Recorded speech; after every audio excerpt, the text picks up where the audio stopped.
Some rooms are not just places, they are tools of control. The walls, the rules, the silences all send a message: obey or go. These spaces shape how we act, think, and even see ourselves. In Why This Room Wants You to Leave, we explore how power hides in ordinary environments, workplaces, homes, public areas, and communities. We'll uncover how surveillance, shifting rules, and unspoken expectations turn freedom into fear. Through stories of resistance and escape, we'll ask what it takes to recognize coercion, break free, and transform these spaces into places of dignity, safety, and belonging. Coercive spaces are all around us, though we often do not notice them. They are places or settings where people feel forced to act in certain ways because of rules, power, or fear. A coercive space can be as small as a home or as large as a nation. The key feature is not just control, but the lack of true choice. When someone cannot freely decide how to behave, when silence or obedience feels safer than resistance, they are in a coercive space. These spaces shape daily life, sometimes quietly, sometimes with loud commands or visible punishment. It is important to understand the difference between coercion and influence. Influence happens when someone persuades another person to act a certain way, but the choice remains. A teacher might influence a student to study more by showing the benefits of learning. The student can agree or refuse without fear of harm. Coercion removes that freedom. It uses threats, punishment, or fear to force compliance. Imagine a boss telling an employee that if they do not work late every night, they will lose their job. That is not persuasion. It is coercion. The difference lies in the presence of real consequences for disobedience. Evan Stark, a scholar and expert on domestic violence, offers a deeper view of coercion with his idea of coercive control. He calls it a liberty crime. By this, he means that coercive control is not just about physical harm, but about stealing a person's ability to live freely. In an abusive relationship, one partner may never raise a hand in violence, but they control where the other person goes, who they see, and how they think. This form of abuse does not leave bruises, but it locks someone in a cage of rules and fear. Stark's framing shows that freedom is not only lost through violence. It can disappear slowly, through small acts of domination that pile up over time. Coercion comes in many forms. Physical coercion is the easiest to see. It includes direct force, like a guard stopping someone from leaving a building, or a soldier holding a weapon to keep a crowd in line. Emotional coercion works through guilt, shame, or love. A parent might say to a child, "If you leave home, you will break my heart." The child stays, not because they want to, but because the emotional cost of leaving feels unbearable. Institutional coercion happens through laws, policies, or systems that make certain actions compulsory. Prisons, for example, are built entirely on institutional coercion. Schools can also be coercive when students must obey rules without question or face punishment like suspension. Workplaces can turn coercive when strict hierarchies prevent workers from speaking up. Psychological coercion is the most invisible form. It works by shaping how someone thinks about themselves and the world. If a person believes they are powerless, they may comply without needing to be forced.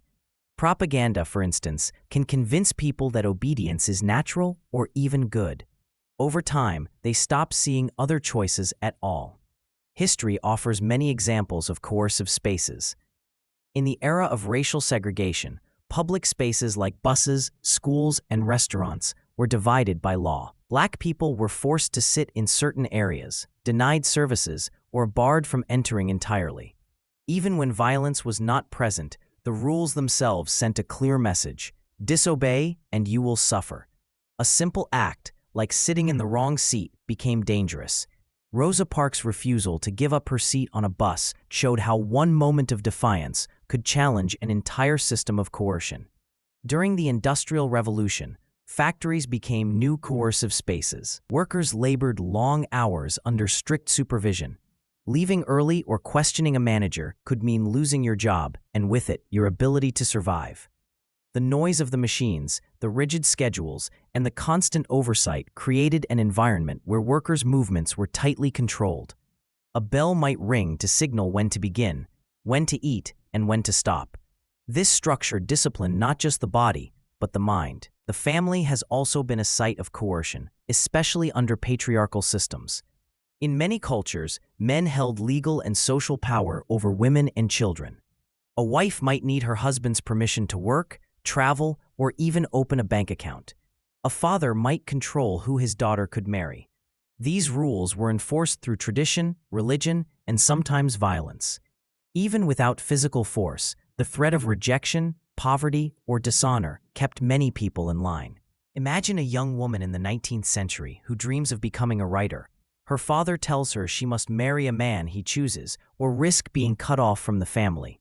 She has no income of her own and no legal rights to property. Though no one strikes her, she faces a form of coercion as real as any prison. Her choices are narrowed until submission feels like the only path. These historical examples show how coercive spaces are woven into everyday life. A bus, a factory, a home, these are ordinary places. What makes them coercive is not their physical shape, but the power dynamics within them. When someone fears punishment, whether from the state, an employer, or a loved one, that space becomes a site of control. Coercion works best when it is invisible. A person who is physically locked in a room knows they are trapped, but someone who stays in place because they believe escape is impossible may not even see the bars. This is why understanding coercive spaces matters. They do not only exist in distant history or in extreme cases like prisons. They can exist anywhere people live, work, and relate to each other. The bus where Rosa Parks sat, the factory floor during the Industrial Revolution, the household ruled by a strict patriarch, all of these were stages where power played out. By seeing these spaces clearly, we can start to recognize how coercion shapes choices today, often in ways that seem normal until we look closer. Coercive spaces do not appear out of nowhere. They are built, piece by piece, through systems of control that shape how people move, think, and act. Control can take physical, social, or symbolic forms. A locked door is a physical barrier. A rule about who can speak at a meeting is a social barrier. A symbol like a sign saying members only is a message that some people belong and others do not. When these elements work together, they create an environment where freedom narrows and compliance grows natural. Imagine walking into a public building where cameras line every wall. You are aware of them even if no one is watching at that moment.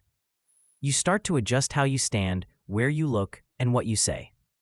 This is surveillance at work. The constant sense of being observed changes behavior.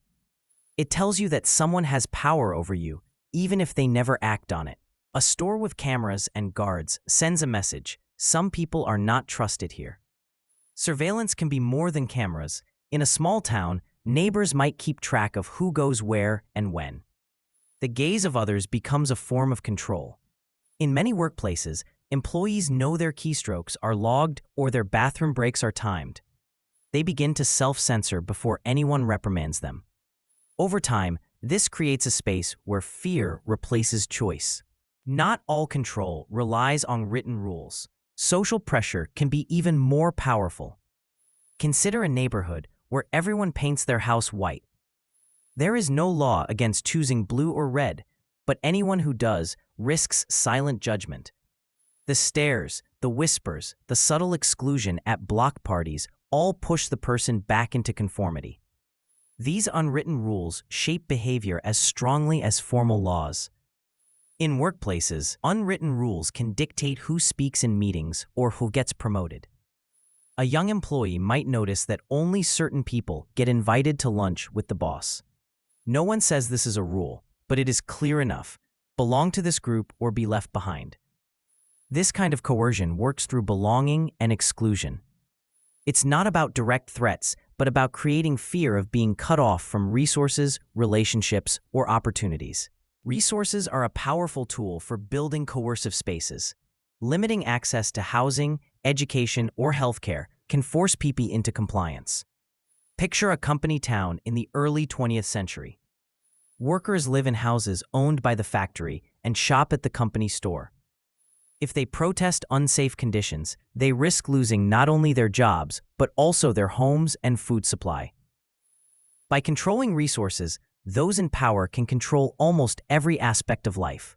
In modern cities, access to public services still creates invisible boundaries.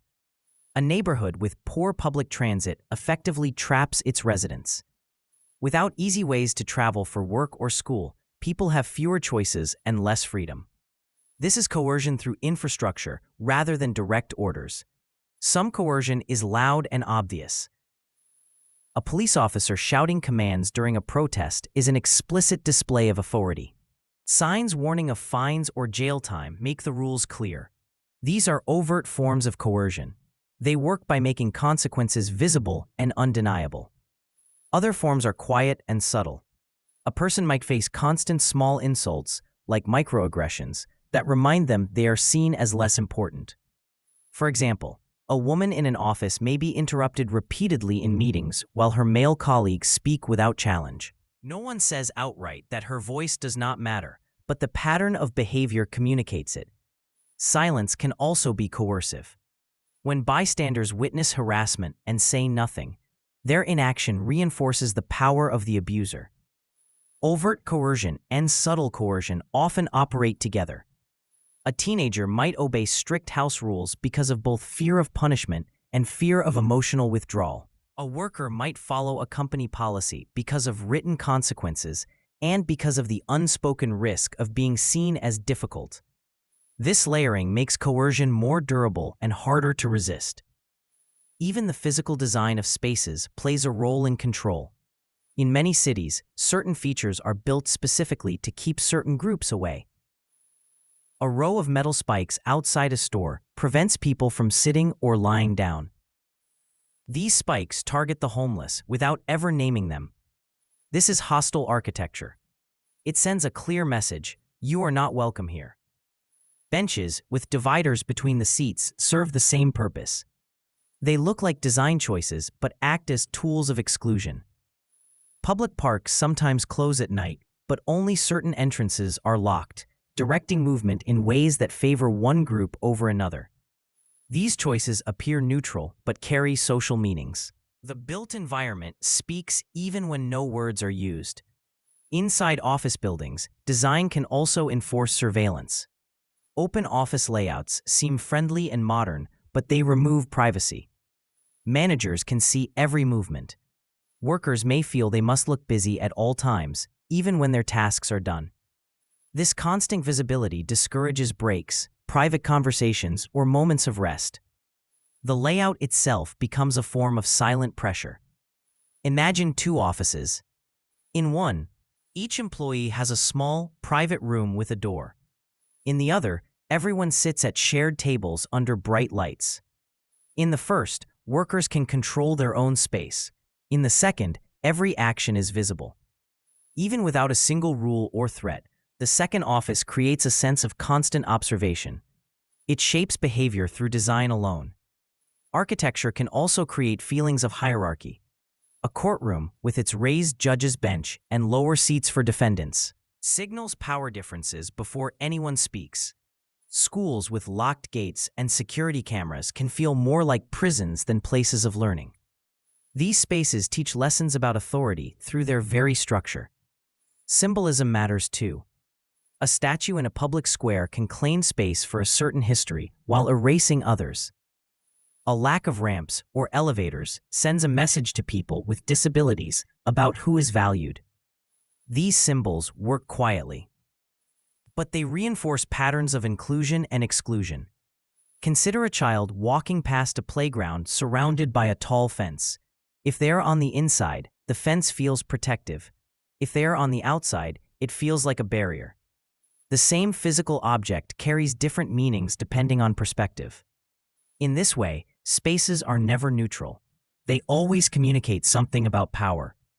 When control is built into the environment, it becomes harder to question. A locked door can be opened, a guard can be challenged, but a city street lined with hostile design elements blends into the background. People adapt to these spaces, often without noticing. This makes the coercion more effective because it feels natural rather than imposed. Coercive spaces grow through many small decisions: where to place a camera, how to design a bench, which rules to write down, and which to leave unspoken. Each choice alone may seem minor. Together, they create landscapes that shape lives, often without a single word of command. Workplaces and schools are often presented as places of growth and opportunity. They are where people earn a living, build relationships, and gain knowledge. Yet beneath this surface, these environments can also become coercive spaces, built to enforce obedience and silence resistance. Rules, routines, and subtle forms of pressure create settings where individuals feel they must comply to survive or belong. A workplace can look calm on the outside, with clean desks, polished hallways, and polite greetings, but the real story often unfolds in small, daily interactions. Consider a company with a strict dress code. The rule says professional appearance required, but the enforcement targets certain groups. A woman wearing her natural hair is told it looks unpolished, while a man with a beard is told to shave to appear serious. The policy never says these exact words, but managers use vague language to shame and control. Employees quickly learn which styles are safe and which ones invite criticism. They begin to change how they look, not because they want to, but because the cost of resisting is too high. Over time, this creates an environment where conformity is not just expected, but required. The same coercion appears in the pressure to be always on. In many companies, workers are praised for staying late or answering emails at all hours. Officially, there is no rule demanding this behavior. No memo says you must work past midnight. But when promotions and praise go only to those who sacrifice their personal time, the message is clear. A single parent leaves the office at 5 to pick up their child and is met with raised eyebrows. A young employee stays until 9 every night and is seen as committed. The parent knows their chances of advancement are shrinking. Even though they meet every target during regular hours, performance metrics often add another layer of coercion. Numbers may seem fair and neutral, but they can ignore the realities of caregiving, illness, or disability. Imagine 2 employees who must complete the same task. One has no outside obligations and works uninterrupted. The other juggles school pickups, elder care, or medical appointments. When management treats their output as identical, it punishes those with caregiving roles. The system forces them to either hide their struggles or risk being labeled as underperforming. Even without direct threats, the structure itself limits their choices. Schools mirror these patterns in their own way. Children spend most of their day in classrooms, where rules are strict and constant. In some schools, bullying becomes an unspoken method of control. A student who looks or speaks differently is singled out. Teachers may not join in, but their silence can make the bullying feel sanctioned. The targeted child learns to keep their head down, to blend in, or to withdraw completely. This dynamic reinforces conformity, punishing those who stand out. Hidden barriers for students with disabilities create another form of coercion. A school may claim to be inclusive while failing to provide basic accommodations. A child who uses a wheelchair may find the only accessible bathroom is locked or far away. A student with a learning difference may be denied extra time on tests because the paperwork is missing. These obstacles are not always deliberate acts of cruelty. They are built into the system, shaping which students thrive and which ones fall behind. The message to these students is clear. Your needs are not valued here. Consider a high school where students with mobility issues must leave class 10 minutes early to reach the next room on time. Teachers treat these early departures as a nuisance, sighing or rolling their eyes. The students feel singled out and ashamed, even though the problem lies in the building's design. Over time, some stop going to certain classes altogether, shrinking their world to avoid embarrassment. The coercion comes not from direct punishment, but from an environment that makes participation painful. The same patterns play out in workplaces, often with higher stakes. A tech company, for instance, might start with a culture of innovation and freedom. At first, Employees can set their own hours and work remotely. Then, leadership introduces a new surveillance tool, claiming it will improve productivity. The software tracks keystrokes, screen time, and even takes random screenshots of workers' computers. At first, no one complains openly, but the atmosphere shifts. An engineer notices that her manager comments on the exact time she logs in each day. She begins logging in earlier, even when she has no tasks to complete, just to avoid scrutiny. A designer realizes that bathroom breaks are visible on the activity report. He starts drinking less water to avoid leaving his desk.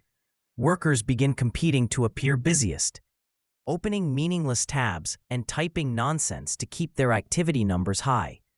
Actual productivity drops, but no one wants to admit it. As pressure builds, employees stop taking vacations. Even sick days become rare. The company has not banned time off, but the surveillance tool makes every absence visible. A person who takes leave sees their metrics plummet and their next performance review suffer. Managers never say, "Do not get sick," but the message is understood. The result is a culture of exhaustion. Employees work longer hours, but their creativity fades. Small mistakes spark panic because they are captured in permanent records. Conversations that once happened casually now feel risky. People stop brainstorming openly, afraid that a half-formed idea might be judged later.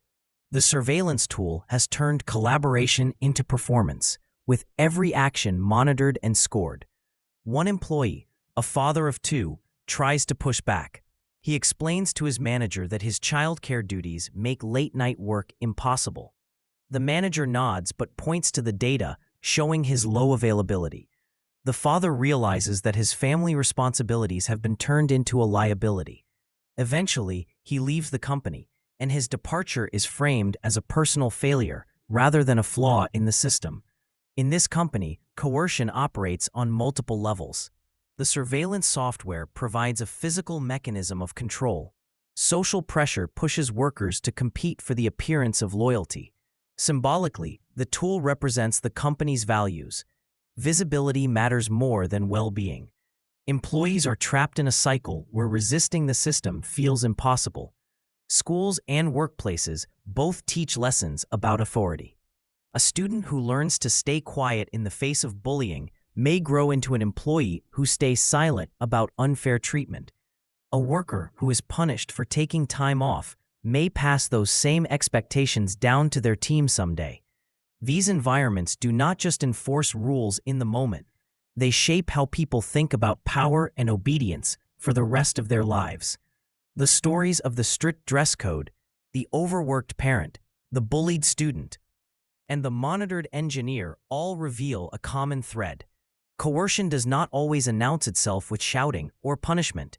Often, it arrives quietly, disguised as policy, tradition, or technology.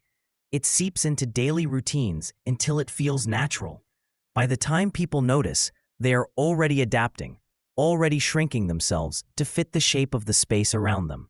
Public spaces are often described as open to everyone, places where people can gather, travel, or rest without restriction. Parks, sidewalks, plazas, and transit stations are part of daily life. Yet these spaces are never truly neutral. They are shaped by rules, surveillance, and social expectations. When these controls are unevenly applied, public spaces become sites of exclusion and fear rather than freedom. Walking through a city, you can feel the presence of control even without seeing it directly. Cameras hang from streetlights and storefronts. Police cars idle at intersections. Signs warn of fines for loitering or littering. These signals remind everyone that they are being watched. For some, this watchfulness provides a sense of safety. For others, it creates constant tension. The sight of a camera that reassures one person can make another feel targeted. Policing plays a major role in how public space functions. Laws may be written in neutral terms, but enforcement often reflects deep social inequalities. A group of teenagers hanging out in a wealthy neighborhood might be ignored if they are white and middle class. In a poorer neighborhood, teenagers of color doing the exact same thing may be stopped, questioned, or even arrested. The difference lies not in behavior, but in perception. This unequal treatment is not random. It grows from systemic bias. Racial profiling is a clear example. A black man walking home at night may be stopped by police simply because he fits a description. Even when he has done nothing wrong, the act of stopping him sends a message: you are suspect here. Over time, repeated stops create deep mistrust. The man learns that his presence alone is seen as a threat. Rules themselves can shift depending on who is involved. A person in business attire sitting on a bench may be seen as resting. A homeless person sitting in the same spot might be accused of loitering. Two friends laughing loudly on a train might be dismissed as playful, while another group is told to quiet down or face removal. The rule, no loud noise, stays the same on paper, but its enforcement depends on class, race, and appearance. Unspoken rules add another layer. These are the social expectations that never appear on signs, but are felt in every interaction. A woman breastfeeding in a park may face glares until she feels pressured to leave. A group speaking a foreign language on a bus may be met with stares or muttered comments. No law forces them out, but the hostility in the air does the work just as effectively. Consider a young man who wears baggy clothes and a hoodie. He walks into a store and immediately notices the store clerk following him down the aisles. No one tells him he must leave, but the message is clear: you are not trusted here. After a few minutes of this silent pressure, he leaves without buying anything. The space has pushed him out without a single word. Stop and frisk policies in New York City showed how these patterns can become official practice. For years, police officers had wide authority to stop people on the street, question them, and pat them down for weapons or drugs. The policy was defended as a way to prevent crime, but in practice, it targeted specific communities. Young Black and Latino men were stopped at far higher rates than anyone else. Imagine walking home from work and being stopped 3 times in 1 month. Each time, the officer's hands search your pockets as strangers pass by. Even when nothing is found, the experience leaves a mark. You begin to avoid certain streets or leave home earlier to prevent encounters. Your body tenses whenever you see a uniform. Over time, you start to feel that the entire city is a trap built around you.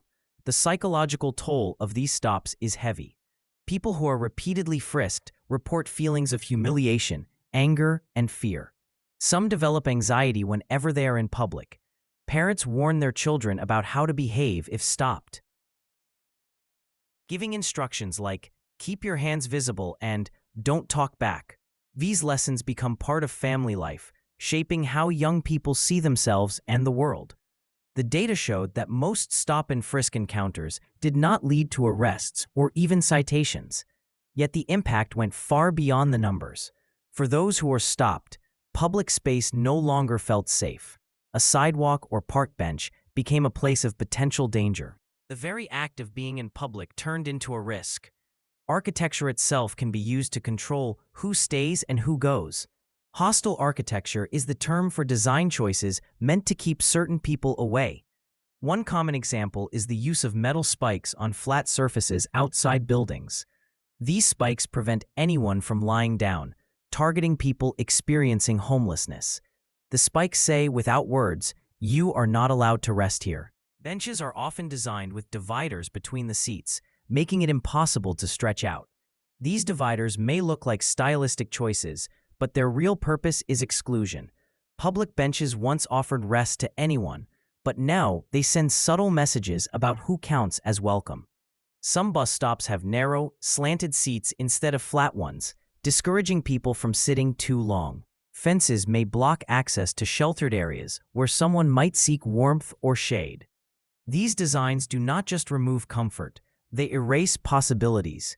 For a person without stable housing, every blocked bench or fenced-off alcove closes another option for safety.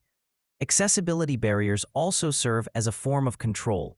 A staircase without a ramp signals that people with mobility issues were not considered in the design. A subway station without elevators traps certain riders at the surface. These are not neutral oversights. They shape who can move freely through the city and who cannot. A homeless man might spend his day moving from one spot to another, constantly displaced by design. In the morning, he is shooed away from a bench with dividers. At noon, he sits on a planter edge until a guard tells him to leave. By evening, he lies down under a bridge, only to be woken by police enforcing a no-sleeping ordinance. Each moment reinforces the same message: there is no place for you here. Even when architecture looks inviting, it can still function as control. A park may have beautiful open lawns, but no public restrooms, limiting how long certain people can stay. A plaza might have free Wi-Fi, but only for those who can afford the devices to access it. These small decisions, invisible to many, shape the boundaries of public life. Public spaces reflect the values of those who design and police them. When surveillance cameras, hostile architecture, and unequal enforcement combine, they turn sidewalks and parks into arenas of power. Some people move freely and comfortably, while others navigate constant obstacles and threats. The same street can feel like home to one person and a battlefield to another. The experience of public space depends on who you are, what you look like, and how much trust you are granted. A bench, a camera, a police stop. These are not just neutral features of city life. They are tools of control, shaping whose bodies are seen as belonging and whose are treated as suspect. Over time, these patterns carve invisible lines through the city, dividing it into zones of safety and zones of fear. Communities offer connection, safety, and a sense of belonging, but they can also become powerful sites of control. People rely on their communities for identity and support. When those same networks turn against them, the consequences can be deeply painful. Control in these spaces rarely comes through physical force. Instead, it works through shame, silence, and the fear of being cast out. Social shaming is one of the strongest tools a community can use. A person who breaks a rule might not face legal punishment, but they risk losing their friends, neighbors, or family. Imagine a small town where everyone attends the same weekly gathering. A woman who chooses not to go one week might receive polite questions at first. The next time she misses, the questions turn into gossip. Soon, people stop inviting her to events. Conversations go quiet when she walks into the room. She has not been fined or arrested, yet she feels pushed to return just to end the discomfort. Religious and cultural expectations often add another layer of pressure. These expectations are woven into daily life, shaping how people dress, speak, and interact. Gender roles are a clear example. In some communities, men are expected to lead, while women are expected to serve. A woman who speaks out or seeks leadership might be told she is disrespecting tradition. A man who refuses to take on authority might be seen as weak or unworthy. These judgments do not need to be spoken outright. They can be felt in the smallest gestures: a look of disapproval, a joke that cuts too deep, a prayer said loudly enough for everyone to hear. The pressure to hide parts of oneself is another common form of control. A young man who questions his faith may continue to attend services because he fears his parents' reaction if they knew the truth. A woman who loves someone outside her religion might pretend the relationship does not exist to avoid conflict. Each lie chips away at their sense of self. They learn to divide their inner world from the outer one, showing only what is safe. These acts of hiding are exhausting. They require constant vigilance. A person must weigh every word, every gesture, wondering how it will be received. The stress of this performance can lead to anxiety and depression. It can also create a deep loneliness. Even in a crowded room, someone hiding their true identity may feel completely alone, surrounded by people who only know the mask they wear. Exclusion has a powerful psychological impact because it strikes at the core of human need. People depend on connection to survive. Being cut off from one's community can feel like a form of death. This is why social ostracism can be so effective. It does not just remove comfort, it threatens a person's very sense of existence. Consider a family gathering where everyone follows strict cultural traditions. A young woman arrives wearing clothing that does not match the expected dress code. No one yells or scolds her. Instead, her relatives exchange looks and whisper to each other. During dinner, her chair is slightly apart from the group. When she speaks, her words are met with polite silence. She leaves the event knowing she has broken an unspoken rule. The next time, she debates whether to return at all. The experience teaches her to conform without anyone ever giving a direct order. For LGBTQ+ individuals, these pressures can be especially severe. In many conservative religious communities, same-sex relationships or non-traditional gender identities are seen as sinful or shameful. A young person who realizes they are different faces a painful choice: hide their identity or risk rejection by the people they love most. Imagine a teenager named Daniel growing up in such a community. From an early age, he hears sermons about the importance of purity and traditional family roles. He learns that love between two men is condemned. At first, he pushes his feelings aside, convincing himself they will go away. But as he grows older, the truth becomes harder to ignore. Daniel begins to notice small cracks in his carefully built facade: a lingering glance, a slip of the tongue, a song that stirs emotions he cannot name. He works tirelessly to hide these moments. At church, he speaks the right words and sings the hymns with everyone else. At home, he laughs at jokes that hurt him. Each day feels like walking a tightrope, one wrong step away from disaster. One evening, his father makes a passing comment about a neighbor who was rumored to be gay. The words are sharp, filled with disgust. Daniel nods in agreement, even as his stomach churns. He knows that if his father ever discovered his secret, the love he depends on could vanish. The fear of rejection shapes every choice Daniel makes.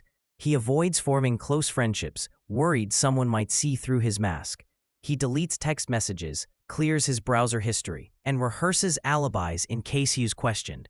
The constant hiding takes a toll. His grades slip, and he begins to withdraw from activities he once enjoyed. When Daniel finally confides in a trusted friend, the relief is overwhelming. For the first time, he speaks openly about who he is. But the conversation also brings new danger. If his secret spreads, he could face total exclusion. His friend warns him to be careful, reminding him of others who were cast out of the community. For those who do come out, the response can be devastating. A young woman might find herself banned from her place of worship, her name erased from family gatherings. Friends she has known since childhood might stop answering her calls. Even if some relatives privately support her, they may remain silent to protect themselves. The loss is not just social, it is spiritual and emotional. The space that once felt like home now feels like enemy territory. Some communities use rituals to formalize this rejection. A person may be publicly shunned, with members instructed not to speak to them. Seeing familiar faces turned away in public can be more painful than any physical punishment. The rejected person becomes invisible, stripped of their place in the world. The emotional scars of such exclusion last long after the event itself. People who have been cast out often struggle with self-worth and trust. They may carry the belief that they are unlovable, even when they later find accepting communities. The memory of rejection lingers, shaping how they navigate relationships for years to come. At the same time, many learn to create chosen families, groups of friends and allies who provide the love and support they were denied. These new networks offer safety, but they cannot fully replace the loss of the original community.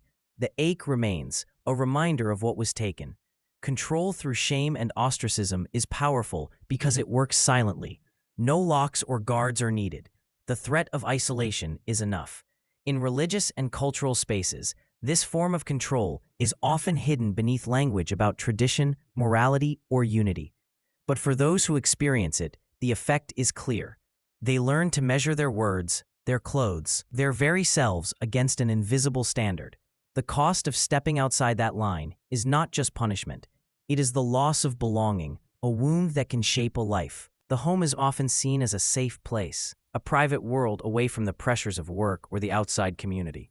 But for many people, home becomes the most dangerous place they know.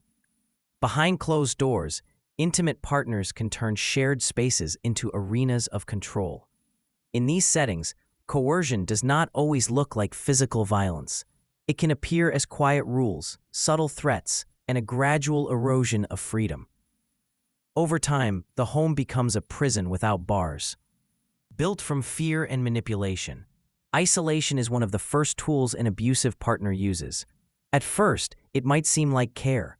A partner might say, "I just want more time with you," or "Your friends don't really understand us."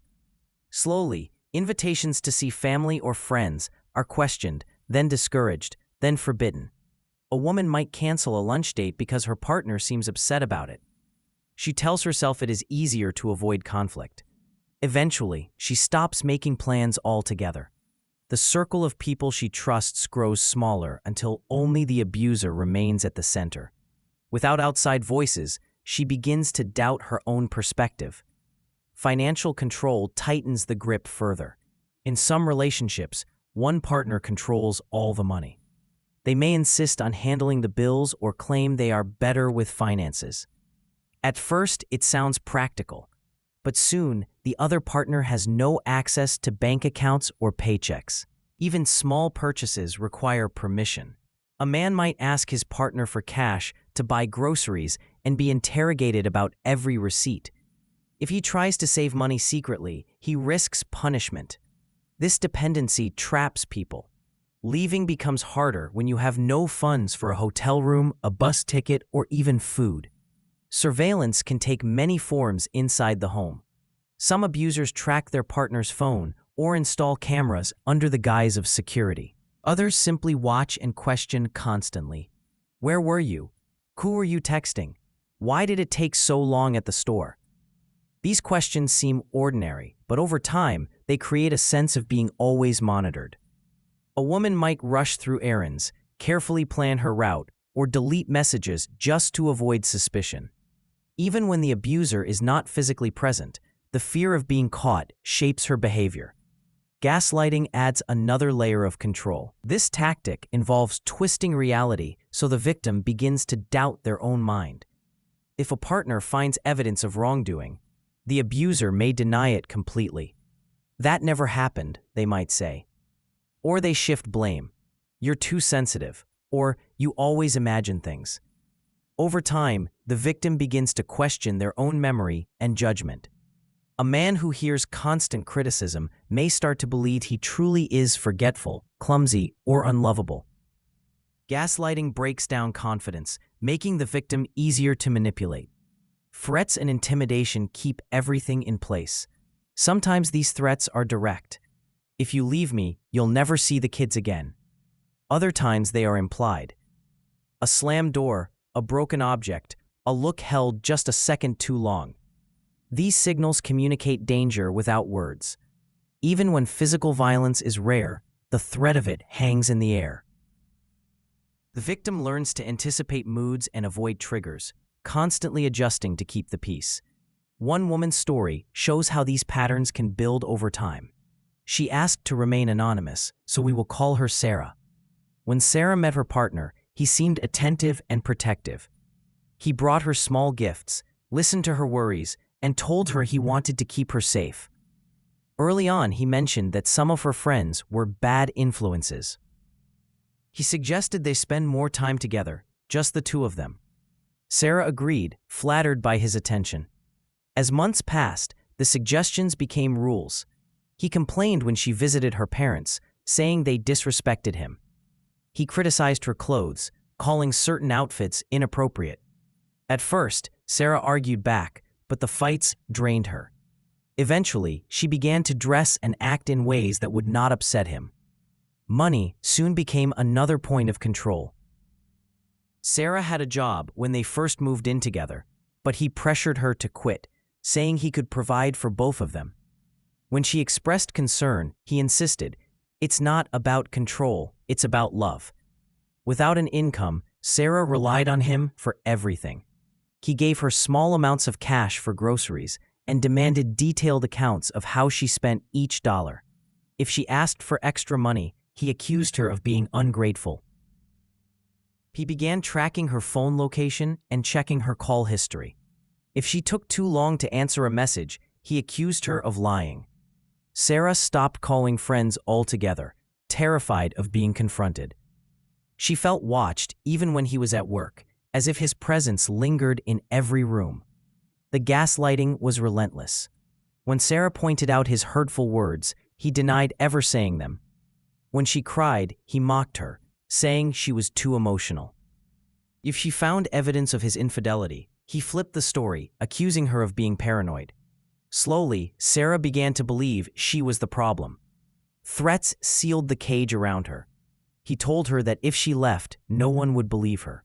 "Everyone knows you're unstable," he said. "You'd lose the kids in a second." Once, during an argument, he punched a hole in the wall beside her head. He never hit her directly, but the message was clear.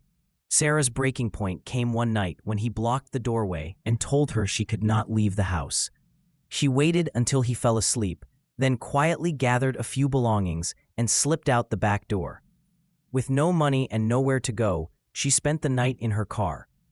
The next day, she reached out to a friend she had not spoken to in years. That friend connected her with a local shelter. Leaving did not end Sarah's fear. For months, she jumped at sudden noises and second-guessed her decisions. She had to rebuild her finances and her confidence at the same time. The shelter staff explained that what she experienced was called coercive control. Naming it helped her see that she had not imagined the abuse. The problem was never her. It was the system of rules and threats her partner had created. Sarah's story shows how a home can transform into a space of captivity. Each tactic, isolating her from loved ones, controlling her access to money, monitoring her movements, twisting her reality, and using threats, worked together to trap her. There were no bars on the windows, but escape felt impossible until she found help. For many survivors, the hardest part is not leaving, but unlearning the patterns they were forced to follow. Even in safety, they may struggle with guilt or fear. They may wonder if they will ever trust again. But by sharing their stories, survivors reveal how power operates in private spaces. They show that coercion is not just about physical violence. It is about control, built step by step until the home itself becomes a weapon. Control rarely arrives all at once. It builds slowly in small steps that seem harmless at first. A rule here, a suggestion there, until those rules grow into a complete system.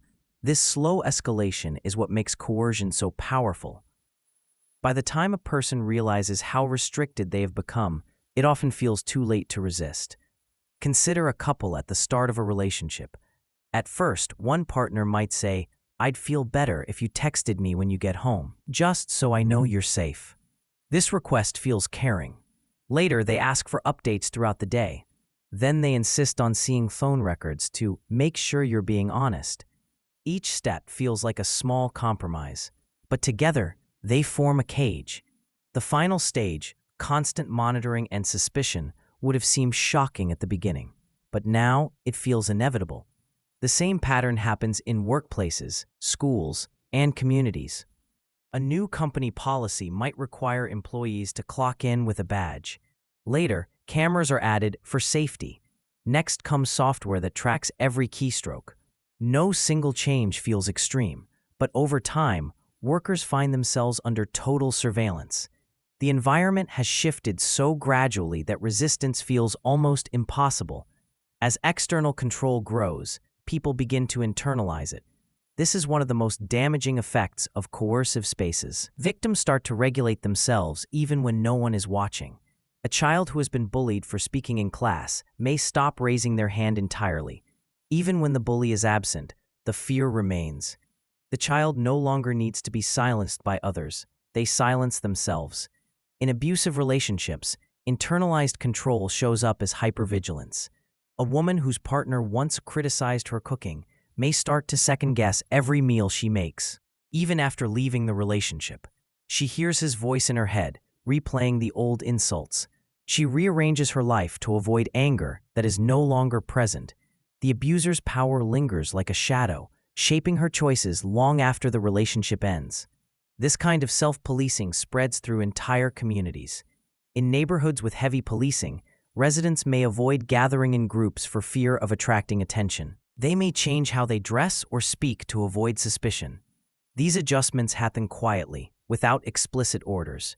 People absorb the rules into their own behavior. What began as external control becomes part of their identity. Coercion does not affect everyone equally. Race, gender, disability, and class all intersect to determine who faces the harshest forms of control. A wealthy man stopped by police may receive a polite warning. A poor black teenager in the same situation may face violence or arrest.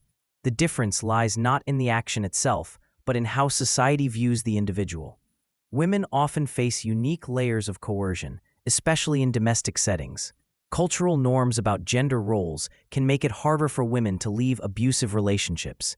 They may fear being judged for breaking up a family or abandoning their duties. When financial inequality is added to the mix, the trap tightens. A woman who earns less than her partner or relies on him for housing has fewer options for escape. People with disabilities encounter barriers that others do not see. A man who uses a wheelchair might depend on a caregiver for transportation and daily needs. If that caregiver is controlling or abusive, leaving becomes almost impossible. The very tools meant to support independence can be turned into instruments of control. Class also plays a role. Wealthier individuals may have access to resources like lawyers, therapists, or safe housing. Poorer individuals often do not. This lack of resources magnifies the impact of coercive spaces. For someone living paycheck to paycheck, even small acts of resistance can carry devastating consequences. The effects of coercion are not just psychological. They take a heavy toll on the body. Chronic stress is one of the most common outcomes. When a person lives in a constant state of fear, their body stays on high alert. The stress response, which is meant to activate briefly in moments of danger, never shuts off. This leads to a flood of stress hormones like cortisol. Over time, these hormones damage the immune system, raise blood pressure, and increase the risk of heart disease.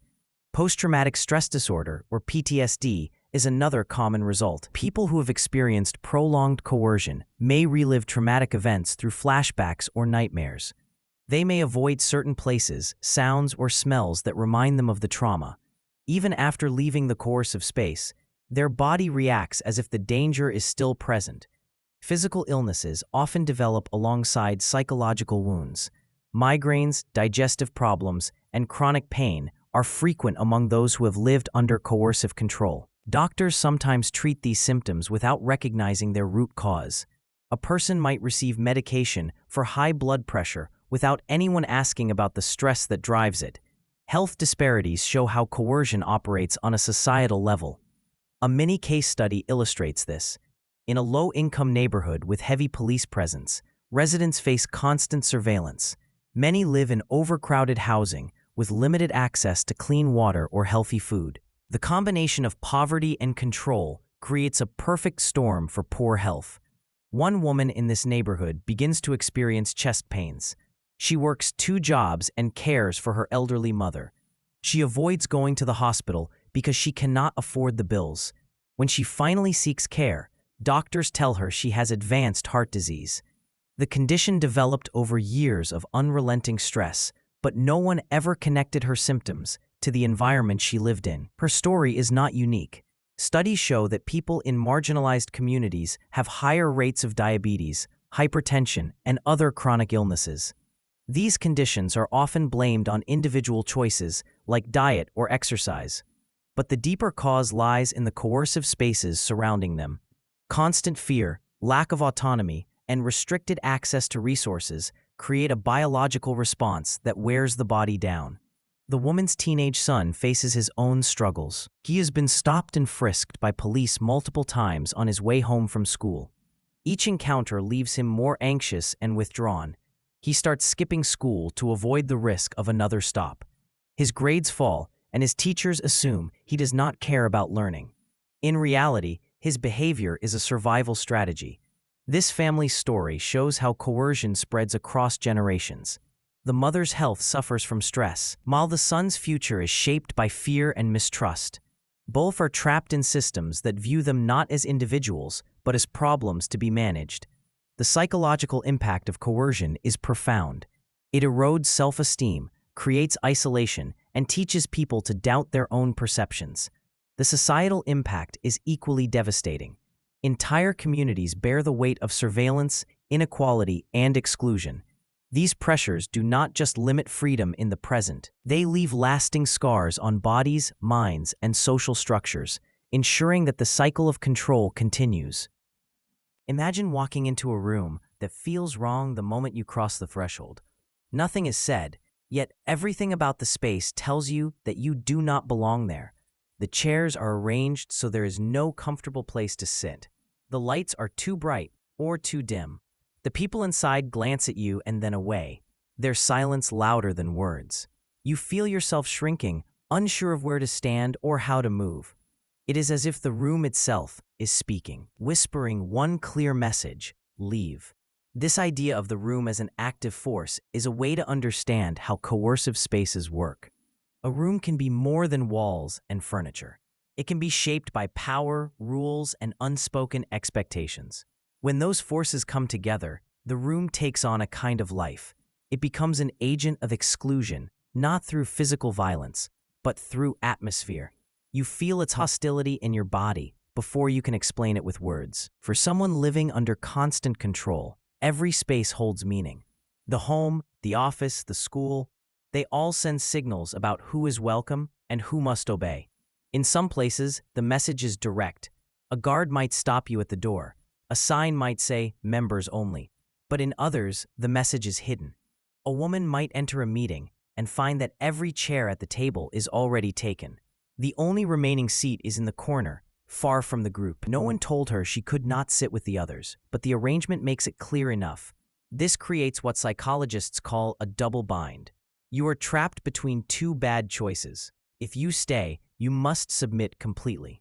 You must follow the rules, even the ones no one explains. You must silence parts of yourself, hide your thoughts, and mold your body to fit the space. Staying means survival, but at the cost of your freedom and dignity. If you leave, you face harm. Leaving might mean losing your job, your family, or your community. It might mean physical danger or poverty. The room forces you to choose between erasure and exile. An abusive relationship works like this. A partner may not lock the door, yet the home feels impossible to escape. The victim knows that staying will require total obedience, cooking meals exactly as demanded, speaking only when spoken to, cutting off contact with friends. Leaving might mean facing threats, homelessness, or retaliation. There is no safe option. Even when the door is physically open, the person is trapped by the impossible choice the room represents. Hostage situations are often described in physical terms, with ropes, weapons, and locked rooms. But psychological imprisonment works differently. A person can be held hostage by fear, by love, by dependence. They may defend their captor because acknowledging the truth feels unbearable. In this sense, the room does not need to lock them in. It simply convinces them that there is nowhere else to go. Imagine a worker in a toxic company. Surveillance software tracks every click of the mouse. Cameras watch from the ceiling. Conversations are reported back to management. The office hums with tension, even when no one speaks. This worker sits at their desk, knowing that staying means complying with every demand, no matter how unreasonable. But leaving would mean losing health insurance, income, and stability. The office itself becomes a captor. It offers no chains, yet the worker feels just as trapped as if they were tied to the chair. Over time, these spaces take on symbolic weight. They become more than physical places. They represent rejection and erasure. A young man who has been repeatedly stopped and frisked in a certain park may start to avoid that area entirely, even if the police stop targeting it. He cannot shake the memory of being treated as a suspect there. The park no longer feels like part of his city. It has been marked as a place that does not want him. For LGBTQ+ individuals, certain religious spaces can hold similar pain. A person might grow up attending services in a beautiful sanctuary filled with music and ritual. When they come out, they are told their identity is unacceptable. The same space that once felt sacred now feels hostile. Even walking past the building can bring a rush of grief. The architecture itself seems to reject them, though the bricks and stained glass remain unchanged. Sometimes, rejection is built into the design. A public bench with metal dividers says, without words, that rest is not allowed here.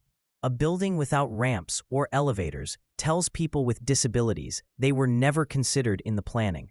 These spaces erase by omission. They send a message that certain bodies do not count. For a person who has experienced repeated exclusion, the symbolism of spaces becomes internal. A locked door is not just a barrier. It is a reminder of every time they were told to stay out. A crowded room is not just noisy. It is a replay of every moment they were silenced. The body carries these memories, responding with tension or fear, even when there is no immediate threat. One woman described walking into a family gathering after being estranged for years. The house was the same, the furniture unchanged, but she felt as though the walls themselves were watching her.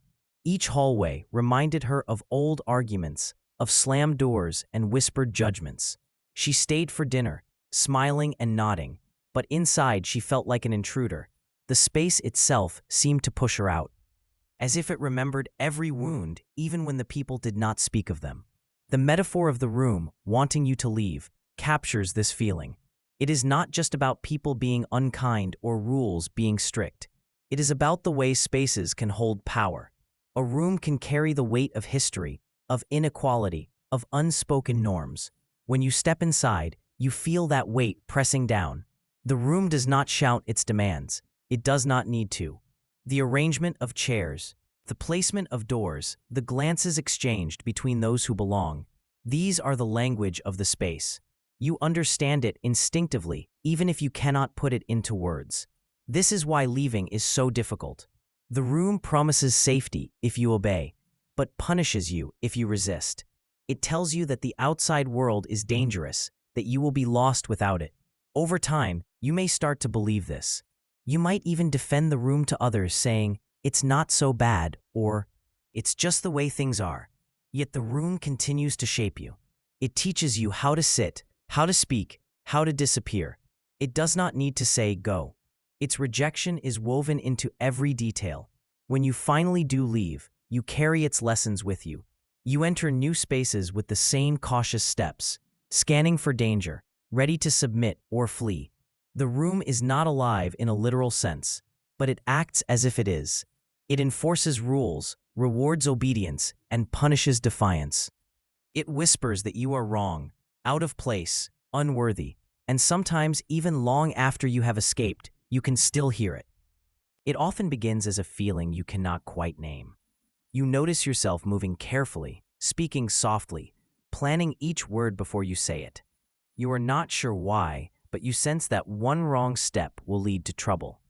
This is what people mean when they say they are walking on eggshells. It is one of the clearest signs of a coercive space. You become hyper-aware of moods, scanning faces for danger, listening for changes in tone. Your own needs fade as you focus on keeping the peace. In a home, this might look like a partner who slams doors when they are upset, but refuses to explain why. You spend hours replaying conversations, trying to figure out what you did wrong. At work, it could be a manager whose expectations change from day to day. Yesterday, they praised you for taking initiative.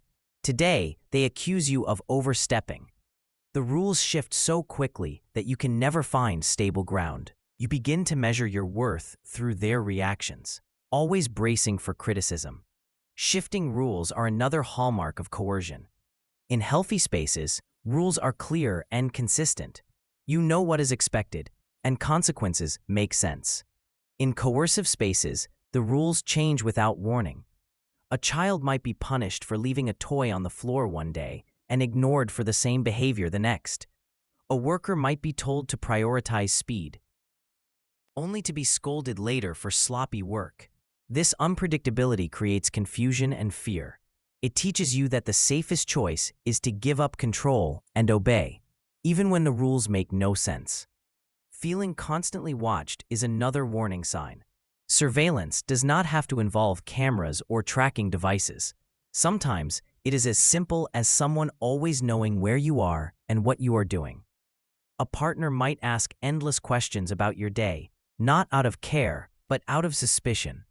A boss might comment on how many bathroom breaks you take or how long you spend on lunch. Even when no one is physically present, you feel their gaze. You begin to monitor yourself, adjusting your behavior as if they were watching every move. These patterns wear you down slowly. You might tell yourself you are overreacting. You might excuse the behavior. They are just stressed, or it's only temporary. But deep down, you know something is wrong. Recognizing these signs is the first step toward breaking free. Imagine a woman named Carla who lives with her boyfriend, Alex. At first, Alex seems charming and protective. He likes to know where Carla is, which feels flattering. Over time, his questions become more demanding. If she is 5 minutes late, he accuses her of lying. Carla begins to plan her day around his moods, rushing home to avoid conflict. She stops meeting friends for coffee because he makes her feel guilty about it. Carla notices that Alex's expectations change constantly. One week, he wants her to call him during her lunch break. The next week, he complains that she is bothering him too much. When she tries to clarify what he wants, he accuses her of being too needy. Carla starts second-guessing everything she says and does. The final shift comes when Alex installs a camera in their living room, claiming it is for security. Carla feels a chill every time she walks past it. She starts to move differently, even when she is alone. The camera does not just watch her, it changes her sense of self. Carla's story shows how these warning signs build over time. She does not wake up one day and suddenly see the full pattern. It emerges slowly, through small acts that seem harmless at first. This is why self-reflection is so important. If you suspect you might be in a coercive space, there are questions you can ask yourself. Do you feel free to make decisions without fear of punishment or ridicule? Do you hide parts of yourself to keep others happy? Do you feel tense when you think about certain people or places? Do you notice that your choices are shrinking, that the range of safe actions grows smaller each day? Another question is about trust. In healthy spaces, you can predict how others will respond. You know that mistakes will be met with understanding, not rage or silence. In coercive spaces, you never know what reaction you will get. This uncertainty keeps you on edge. If you find yourself constantly guessing, constantly scanning for danger, it may be a sign that the space itself is unsafe. Awareness does not erase the problem, but it gives you a starting point. When you name what is happening, you reclaim some of the power that coercion has taken. A person who has been isolated may start by telling one trusted friend about their experience. Saying the words out loud breaks the silence that sustains coercive control. For many, this step feels terrifying. Speaking up can bring backlash or even danger.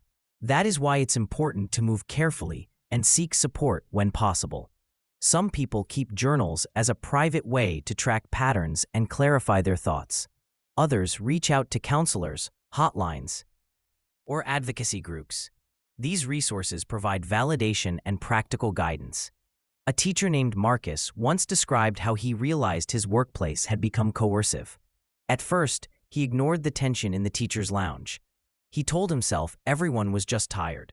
Then he began to notice that staff members whispered whenever the principal walked by. The rules about grading changed weekly, and those who questioned them were reprimanded. Marcus found himself erasing emails before sending them, terrified of saying the wrong thing. One night, Marcus wrote in his journal, "I feel like a spy in my own job." Seeing the words on paper startled him. It was the first time he admitted how unsafe he felt. The next week, he spoke to a colleague he trusted. She confessed she felt the same way. That conversation marked the beginning of change. They could not fix the environment immediately, but they were no longer alone. Breaking silence is not only about speaking up, it is about seeing clearly. Coercive spaces thrive on confusion.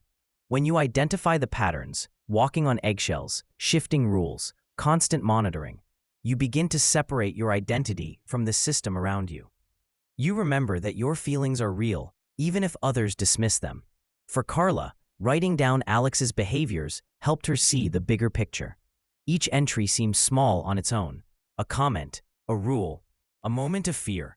But when she read them together, she saw the pattern of control. This awareness gave her the courage to call a support line. The person on the other end listened without judgment and helped Carla make a safety plan. Recognizing coercive dynamics is like turning on a light in a dark room. The danger does not disappear, but you can see where you are. With each step toward awareness, the grip of the coercive space loosens.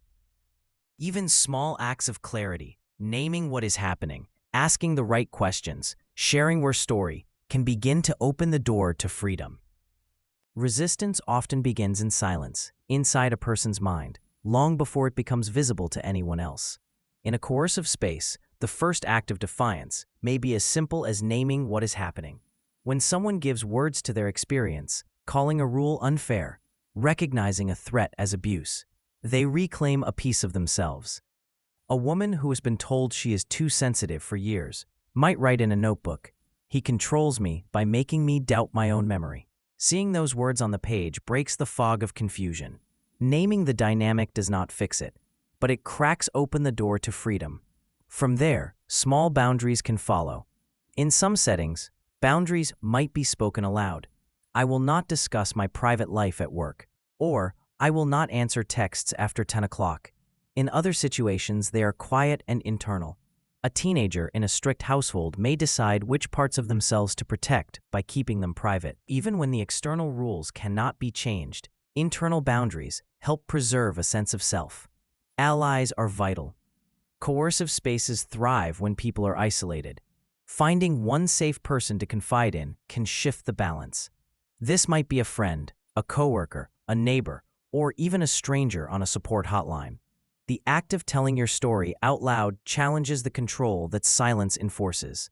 Safe networks can also form in unexpected places. A group of workers might start sharing notes about unfair treatment at their job. A parent might meet others at a local playground and discover they face the same school-related barriers. These connections can grow into circles of trust and eventually collective action. When coercion happens at home, resistance requires careful planning. Leaving a controlling partner is one of the most dangerous steps a person can take. Safety planning begins with information. Survivors are encouraged to document evidence of abuse. This could be photos of damaged property, screenshots of threatening messages, or a hidden journal with dates and details of incidents. Evidence helps build a case if legal action becomes necessary, but it also serves another purpose. It reminds the survivor that what they experienced is real, countering the gaslighting that often makes them doubt their own memories. Legal protections vary by location, but they can include restraining orders, emergency custody arrangements, or police escorts to collect belongings. These tools are imperfect and sometimes difficult to access, but they provide a layer of safety during a vulnerable time. A clear exit route is also essential. This might mean arranging transportation with a trusted friend, memorizing the number of a local shelter, or keeping a packed bag hidden in a closet. Planning step by step gives the survivor a sense of control even in a chaotic situation.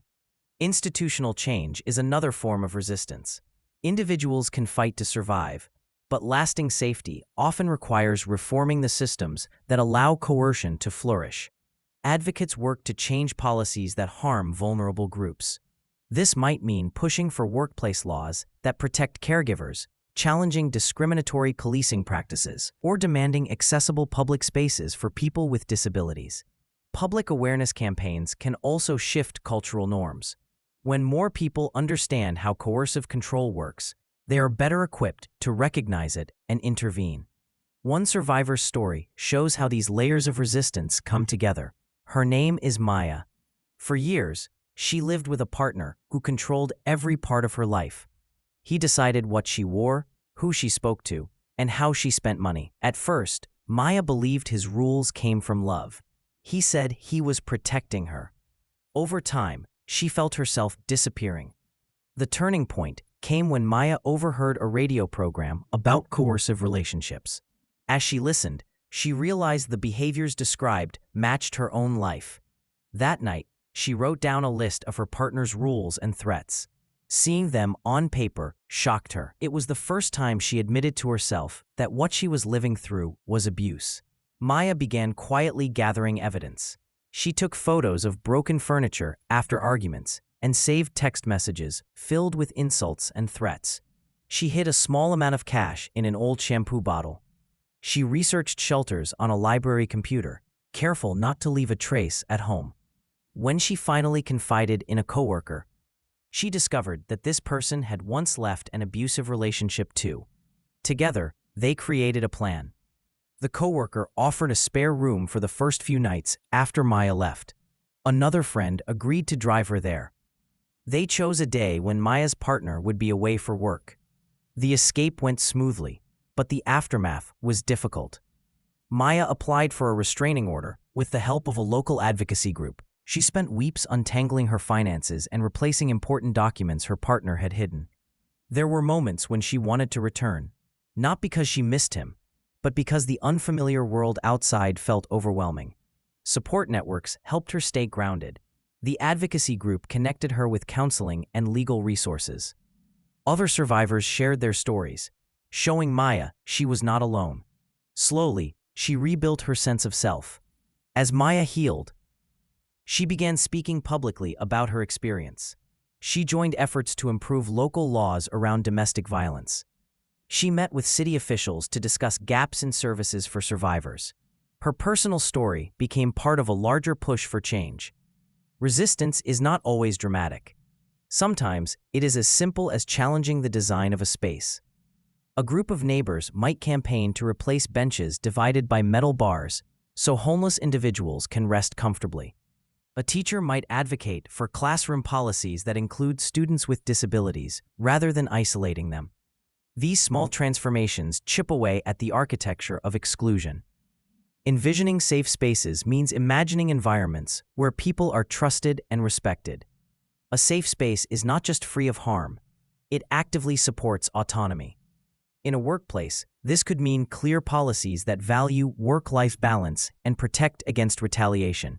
In a school, it might mean a culture where students are encouraged to speak openly and where bullying is addressed rather than ignored. Public spaces can be redesigned with inclusion in mind. Ramps and elevators ensure access for everyone. Lighting and signage can make parks feel welcoming rather than threatening. Community centers can provide resources like childcare, counseling, and language classes, reducing the isolation that coercive systems create. At its core, transformation begins with the same step as personal resistance: naming the problem. When people see how coercion operates, they can begin to change it. Maya's journey began with a single moment of clarity, a private act of recognition. From that moment grew a network of support, a plan for escape, and a vision of a better world. Her story shows that while coercive spaces are powerful, they are not unbreakable. Each act of resistance, no matter how small, creates cracks in the walls, and through those cracks, freedom begins to take shape.